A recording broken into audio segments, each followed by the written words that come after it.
Hello everyone, NEET 26 का paper जिस तरीके से लीक हो गया, फिर पेपर कैंसिल हो गया, तब तक बच्चों का पढ़ाई में रिदम टूट चुका था। फिर इतनी ज्यादा अनसर्टेनिटी थी कि बच्चों का पेस नहीं बन पाया, लेकिन फिर भी उन्होंने किसी तरीके से तैयारी शुरू करी। 1 महीने का उनको टाइम मिला। 1 महीने के टाइम में उन्होंने सबसे पहले देखा कि नीट 2026 में कैसा आया था। 26 में जिस तरह का पेपर था, जितने क्वेश्चन थे, जितने टाइम मिले करने के लिए, जैसा नीट का पैटर्न होता है उस हिसाब से बच्चों ने खूब तैयारी करी।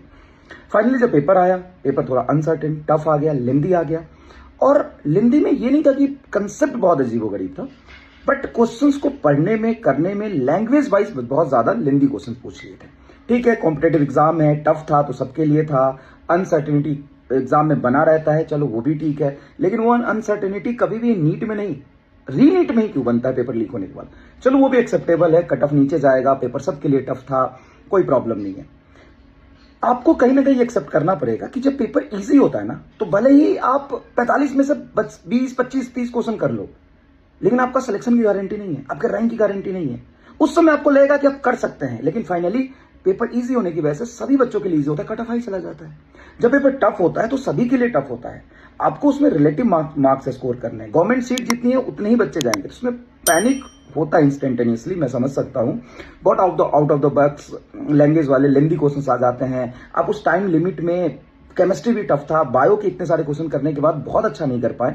लेकिन आपको ये समझना पड़ेगा कि पूरे साल जितना कंटेंट आपको क्लास में पढ़ाया गया, लगातार क्लास में बोला गया कि किसी भी तरह का पेपर आएगा, जब पेपर टफ आएगा तो किस तरीके से आपको बिहेव करना है, कैसा करना है। इस पेपर में 25 क्वेश्चन भी जो बच्चा कर गया होगा उसके अच्छे मार्क्स आएंगे और अच्छे कॉलेज में एडमिशन हो जाएगा। 25 से 30, 32, 33 क्वेश्चन करने वाले बच्चों को आराम से एम्स मिलने वाला है। पेपर टफ था, कट ऑफ नीचे जाएगा, और कट ऑफ मेरे हिसाब से 540 से 550 के बीच ही रहने वाला है। अब बात करते हैं कि इसी पेपर में आपको अपनी कमियों पर एनालाइज करना पड़ेगा, अपनी कमियों पर काम करना पड़ेगा। किस वजह से लेंदी क्वेश्चन आपसे छूट गए, क्या टेम्परामेंट मैनेज नहीं कर पाए, पैनिक हो गए, टाइम कैसे मैनेज नहीं कर पाए। 45 में से 20, 22, 25 क्वेश्चन तो किया जा सकता था, उससे ज्यादा भी किया जा सकता था। बहुत ऐसे बच्चों के मेरे पास मैसेज आए जो इस साल पढ़े हैं और उनके 160 प्लस मार्क्स आ रहे हैं। और ये सुनो, इसके 180 आउट ऑफ 180 फिजिक्स में आए हैं।